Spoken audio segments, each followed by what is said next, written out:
Discord is launching its Threads feature today to allow servers to improve the back and forth of conversations on the service. Threads is distinctly different from the replies feature that Discord introduced last year, and users will be able to create new threaded conversations using a new hash option across Windows, Mac OS, Linux, iOS, Android, and the web today.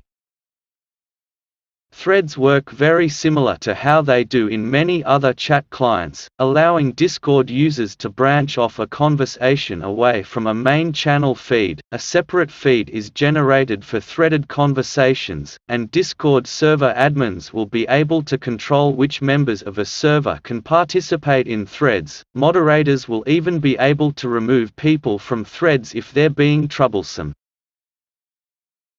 Discord is also introducing both public and private threads. Public threads in a channel will let any members with the send messages permission start and reply to threads, but private threads will allow certain members to create and chat in private. You'll be able to invite people into a private thread or manually add them.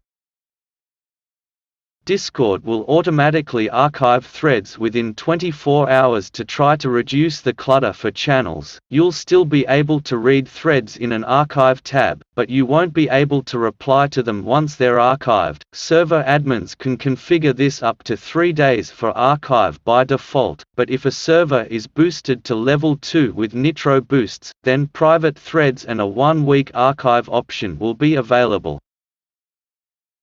Threads will open up into a split view panel in Discord, with an option to see a thread full screen by clicking on it in the channel list. In a busy server, that does mean the channel list could be about to grow in size if users create multiple threads, but the overall goal is to avoid the headache of multiple different conversations happening at once in a single channel, and threads will certainly be useful for the more active Discord servers.